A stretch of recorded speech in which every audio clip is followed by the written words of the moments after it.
नमस्कार दोस्तों, स्वागत करता हूं आपका अपने YouTube channel JB study point में।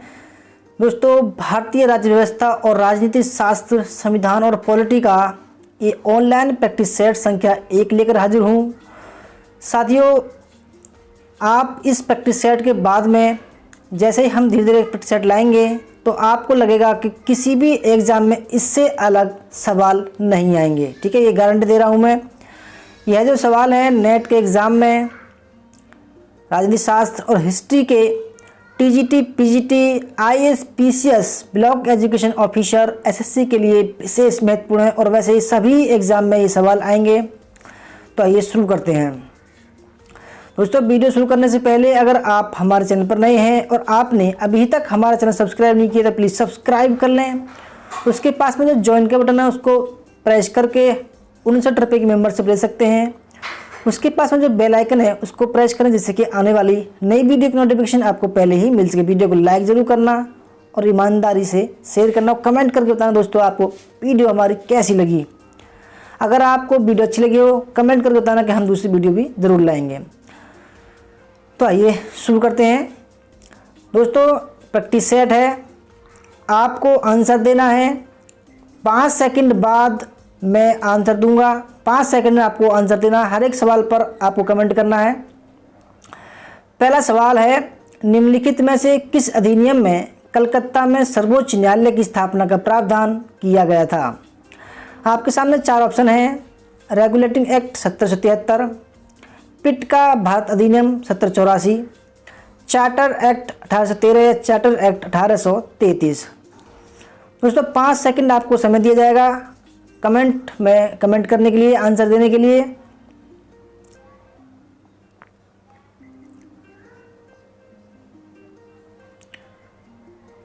तो फ्रेंड्स, कलकत्ता में सर्वोच्च न्यायालय की स्थापना का जो प्रावधान किया गया था वह रेगुलेटिंग एक्ट 1773 के द्वारा किया गया था। ऑप्शन नंबर ए इसका राइट आंसर है। इसकी व्याख्या भी हम लेके आए हैं दोस्तों, ऐसी बात नहीं है, जो इसकी हमें लगता है व्याख्या देनी चाहिए उसकी व्याख्या हम लेके आए हैं। 1773 के रेगुलेटिंग एक्ट में कलकत्ता में सर्वोच्च न्यायालय की स्थापना का प्रावधान किया गया था। सर एलिजा एम्पे इसके प्रथम मुख्य न्यायाधीश थे। दूसरा सवाल आपके सामने है, सूची फर्स्ट को सेकंड से मिलाना है। सूची फर्स्ट में नियंत्रण परिषद की स्थापना, सेकंड में सर्वोच्च न्यायालय की स्थापना, थर्ड में इंग्लिश मिशनरियों को भारत में कार्य करने की अनुमति और चौथा गवर्नर जनरल की परिषद में कानूनी सदस्य की नियुक्ति। सूची सेकंड में नियामक अधिनियम 1773, सेकंड में पिट्स का भारतीय अधिनियम 1784, चार्टर अधिनियम 13 और चार्टर अधिनियम 1833। तो आपको ये दोस्तों लगाना है। आपके सामने कूटिए रहे।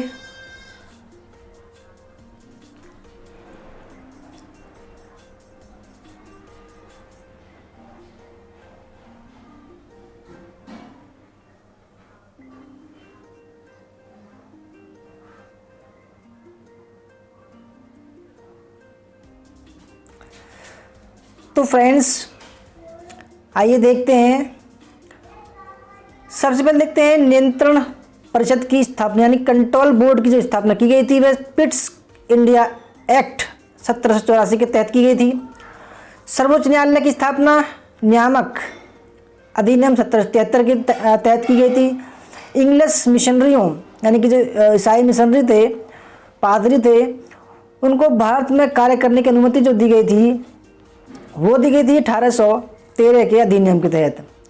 और गवर्नर जनरल की परिषद में कानूनी सदस्य वह चार्टर अधिनियम 1833 के अधीन दिया गया था। ऑप्शन नंबर बी इसका राइट आंसर हो जाएगा। इसकी व्याख्या देख लेते हैं एक बार।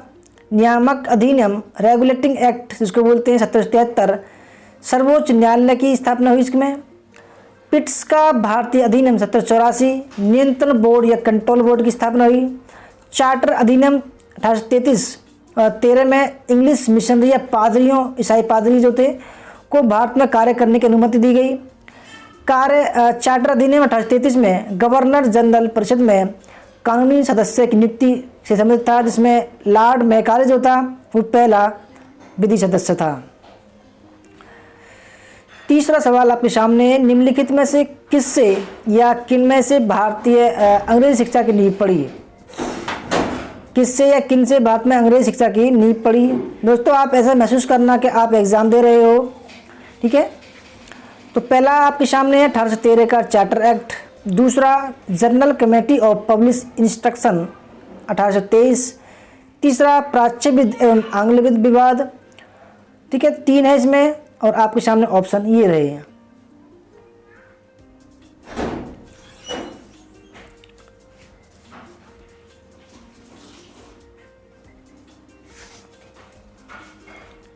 तो ऑप्शन क्या है कि भारत में अंग्रेजी शिक्षा की नींव किन किन से पड़ी?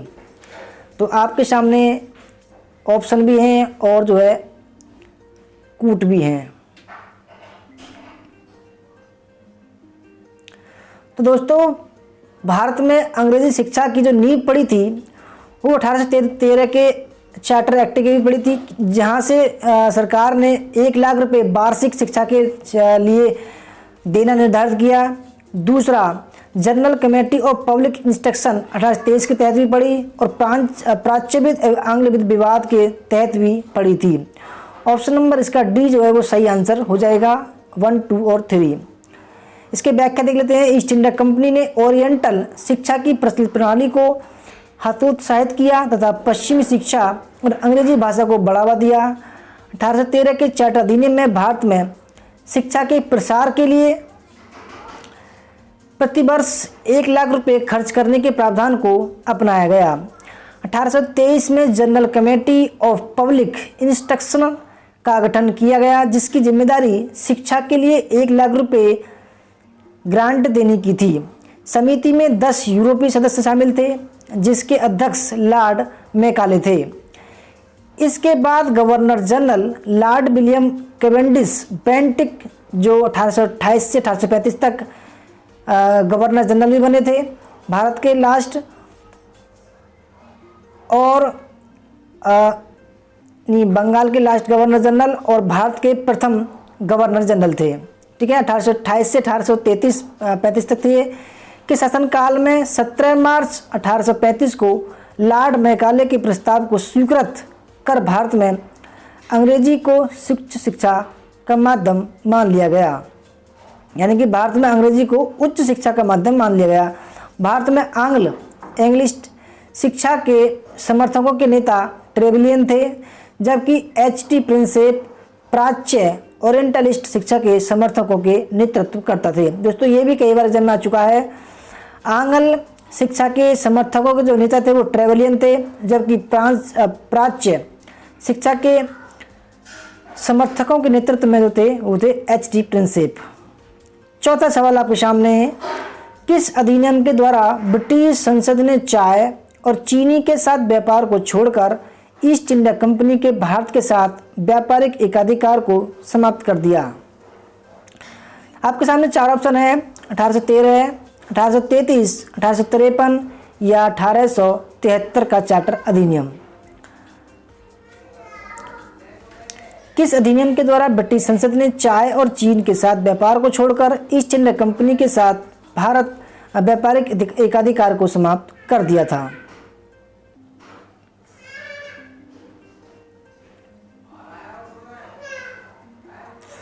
तो फ्रेंड्स सही आंसर है इसका 1813 का चार्टर अधिनियम, ठीक है। इसकी व्याख्या देख लेते हैं। 1813 के चार्टर अधिनियम के माध्यम से ब्रिटिश संसद ने चाय और चीन के साथ व्यापार को छोड़कर ईस्ट इंडिया कंपनी के भारत के साथ व्यापारी एकाधिकार को समाप्त कर दिया, जबकि 1833 के चार्टर अधिनियम द्वारा कंपनी के समस्त व्यापारिक कार्य समाप्त कर दिए गए तथा भविष्य में अब उसे यानी कंपनी को केवल राजनीतिक कार्य ही करने थे। 5वां सवाल आपके सामने, किस अधिनियम ने भारतवासियों को अपने देश के प्रशासन में कुछ हिस्सा लेना संभव बनाया? Charter act 1833, 1853, government of India act 1858 या इंडियन काउंसिल एक्ट 1861?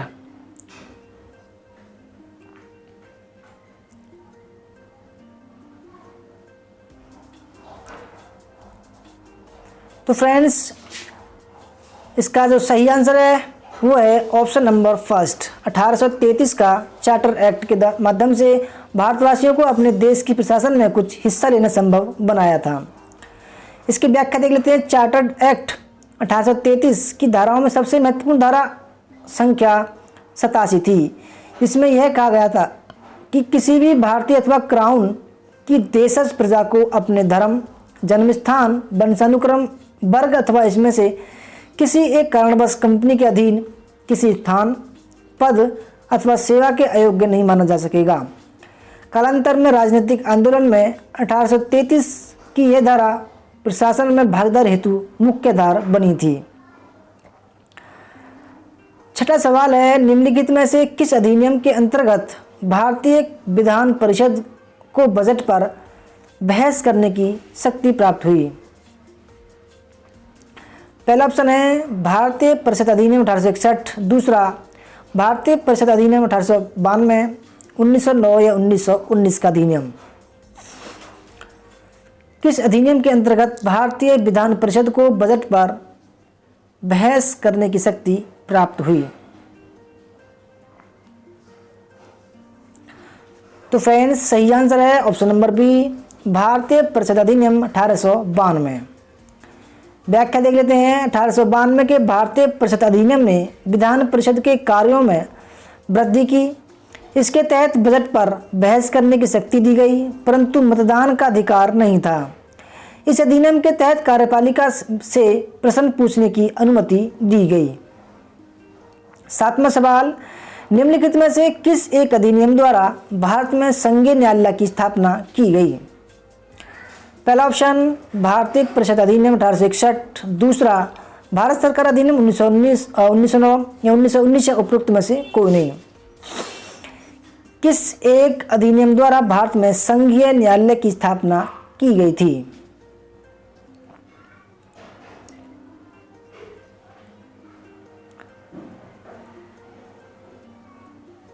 तो फ्रेंड्स इस सवाल का सही आंसर उपयुक्त में से कोई नहीं। इसकी व्याख्या देख लेते हैं। भारत में संघीय न्यायालय की स्थापना 1 अक्टूबर 1937 को भारत सरकार अधिनियम 1935 के अंतर्गत की गई थी। इसके प्रथम मुख्य न्यायाधीश सर मोरिस गिवेयर थे। उपयुक्त दिए गए विकल्पों में भारत सरकार अधिनियम 1935 नहीं होने के कारण विकल्प डी सही उत्तर है। आठवां सवाल, केंद्र में द्वैध शासन किस अधिनियम के अंतर्गत स्थापित किया गया? पहला ऑप्शन 1909 के अधिनियम, 1919, 1935 या 1947 के भारत स्वतंत्रता अधिनियम के तहत। केंद्र में द्वैध शासन किस अधिनियम के अंतर्गत स्थापित किया गया?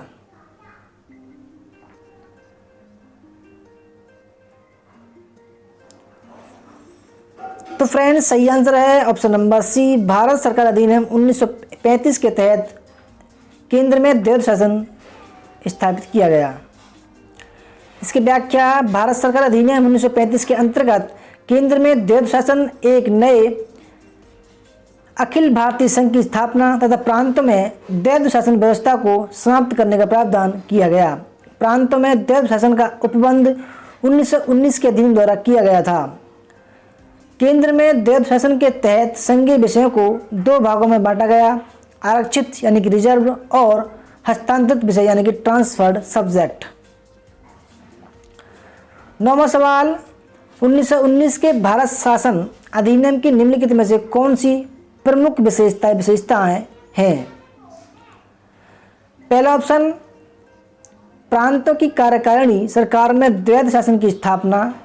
दूसरा, मुसलमानों के लिए पृथक सांप्रदायिक निर्वाचक मंडलों की व्यवस्था। तीसरा, केंद्र द्वारा प्रांतों को विधायनी शक्ति का हस्तांतरण।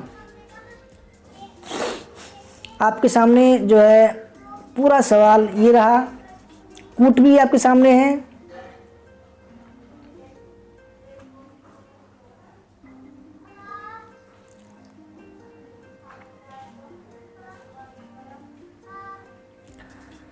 तो फ्रेंड्स आइए देखते हैं, पहला ऑप्शन देखते हैं, प्रांतों की कार्यकारिणी सरकार में द्वैध शासन की व्यवस्था बिल्कुल ठीक है और इस व्यवस्था को दोस्तों 1935 में समाप्त कर दिया गया था। सेकंड देखते हैं, मुसलमानों के लिए पृथक सांप्रदायिक निर्वाचन मंडल की व्यवस्था, ये भी गलत है क्योंकि इसकी व्यवस्था 1909 में की गई थी पहले ही। तीसरा देखते हैं, केंद्र द्वारा प्रांतों की विधायी शक्ति का हस्तांतरण, बिल्कुल ठीक है, यानी कि ऑप्शन नंबर 1 और 3 सही है, यानी कि सी इसका सही आंसर हो जाएगा। इसकी व्याख्या देख लेते हैं। भारत सरकार अधिनियम 1919 ब्रिटिश संसद के द्वारा पारित अधिनियम था। जिसका उद्देश्य भारतीय शासन में भारतीयों की भागीदारी को बढ़ाना था। इस अधिनियम को भारत सचिव एडविन मॉन्टेग्यू एवं वायसराय लॉर्ड चेम्सफोर्ड के कार्यकाल में पारित किया गया। इस अधिनियम के द्वारा राज्यों में द्वैध शासन की स्थापना की गई। ऐसे प्रत्येक राज्य में राज्य के 2 श्रेणियों में बांटा गया राज्यों को, आरक्षित और हस्तांतरित। इस प्रकार हस्तांतरित विषयों के संबंध में केंद्र द्वारा प्रांतों को विधायी शक्ति का हस्तांतरण किया गया। जहाँ तक मुसलमानों के लिए पृथक सांप्रदायिक निर्वाचन व्यवस्था का प्रश्न है तो यह 1909 के अधिनियम में ही कर दिया गया था। 1919 के अधिनियम में यह व्यवस्था न केवल जारी रही बल्कि इसे सिखों, यूरोपियों, भारतीय ईसाइयों एवं एंग्लो इंडियनों के लिए भी विस्तारित यानी कि बढ़ा दिया गया था। 10वां सवाल आपके सामने है। भारतीय विधानपालिका प्रथम बार द्विसदनीय बनाई गई 1892 के एक्ट द्वारा, 1909 के, 1919 या 1935 के भारत सरकार अधिनियम द्वारा। भारतीय विधानपालिका प्रथम बार द्विसदनीय बनाई गई।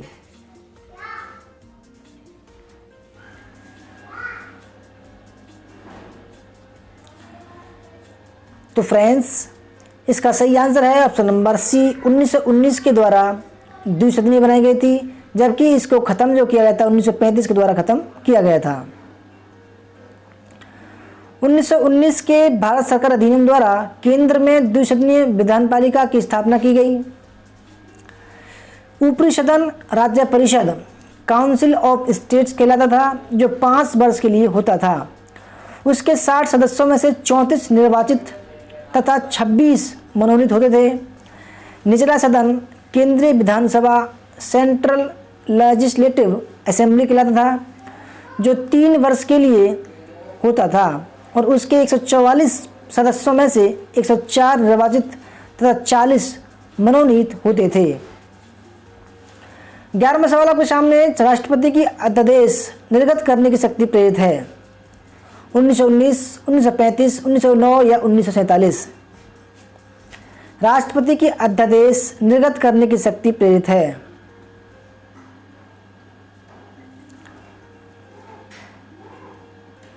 तो फ्रेंड्स, सही आंसर है राष्ट्रपति की अध्यादेश निर्गत करने की शक्ति भारत सरकार अधिनियम 1935 में प्रेरित है।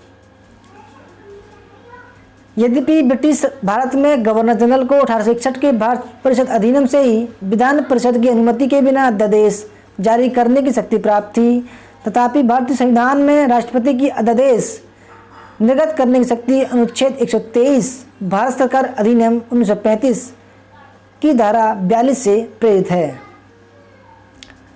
12वां सवाल है, केंद्रीय विधानसभा या के निम्नलिखित में से कौन सा या कौन से निर्वाचन भारत सरकार अधिनियम 1935 के तहत हुआ?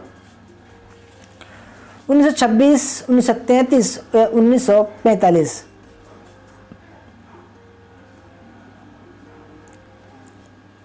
आपके सामने कूट ये रहे, केंद्रीय विधानसभा के निम्नलिखित में से निर्वाचन भारत शासन अधिनियम 1919 के तहत हुआ।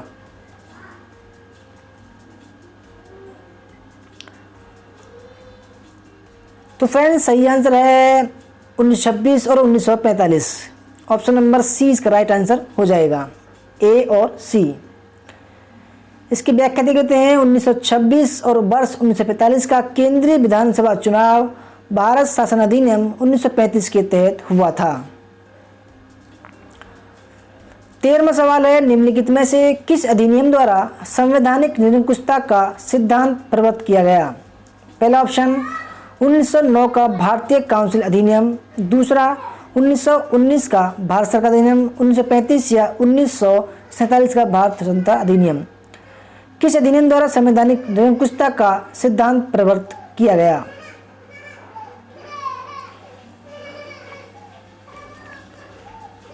तो फ्रेंड्स सही आंसर है ऑप्शन नंबर सी, 1935 का भारत सरकार अधिनियम। इसके व्याख्या देख लेते हैं। संवैधानिक निरंकुशता का सिद्धांत भारत सरकार अधिनियम 1935 द्वारा प्रवर्तित किया गया। यह अधिनियम ब्रिटिश संसद द्वारा सर्वाधिक विस्तृत अधिनियम था। साथ ही यह भारत के लिए तैयार संवैधानिक प्रस्तावों में सबसे जटिल दस्तावेज था।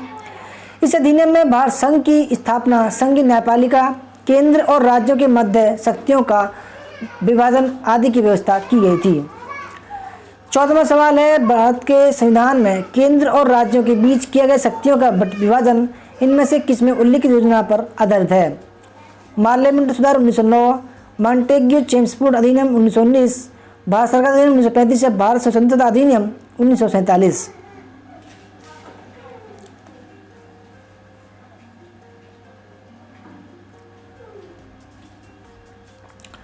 तो फ्रेंड्स ऑप्शन नंबर सी इसका राइट आंसर हो जाएगा।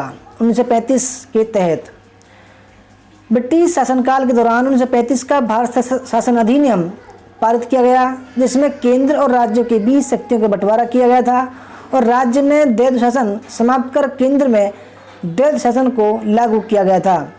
इसमें एक अखिल भारतीय महासंघ स्थापित करने का प्रावधान शामिल किया गया था। इस संघ का निर्माण तत्कालीन ब्रिटिश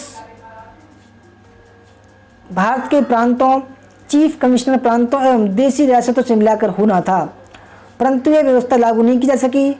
1935 के भारत सरकार अधिनियम द्वारा स्थापित होने वाले संघ में अवशिष्ट शक्तियां गवर्नर जनरल को प्रदान की गई थीं।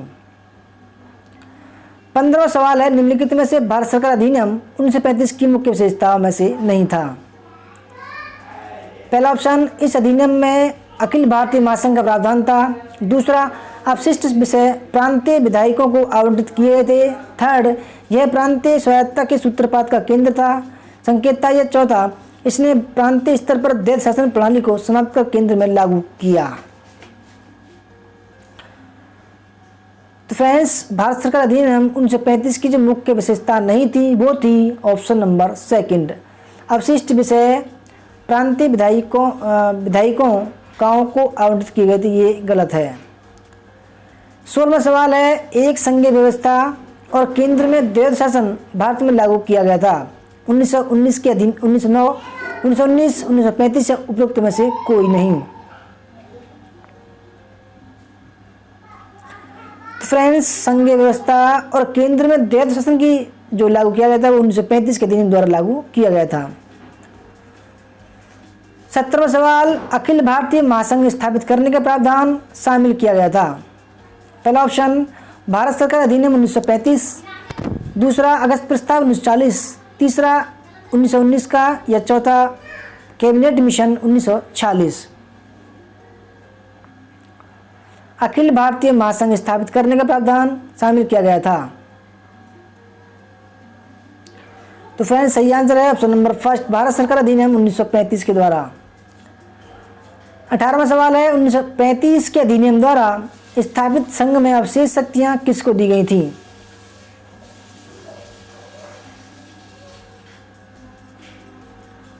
उन्नीस के अधिनियम द्वारा स्थापित संघ में अवशेष शक्तियां किसको दी गई थी?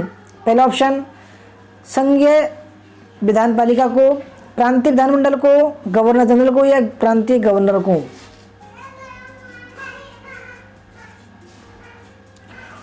1935 के अधिनियम द्वारा स्थापित संघ में अवशेष शक्तियां जो दी गई थी वो दी गई थी गवर्नर जनरल को। ऑप्शन नंबर सी इसका राइट आंसर है।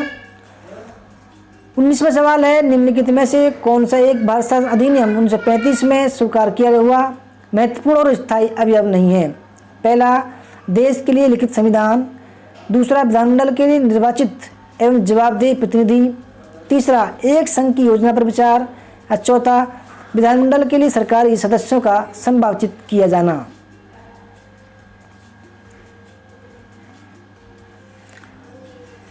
कौन सा एक भारत सरकार अधिनियम 1935 में स्वीकार किया हुआ महत्वपूर्ण और स्थायी अवयव नहीं था? तो फ्रेंड्स सही आंसर है ऑप्शन नंबर फर्स्ट, देश के लिए लिखित संविधान। ये जो महत्वपूर्ण अवयव नहीं था।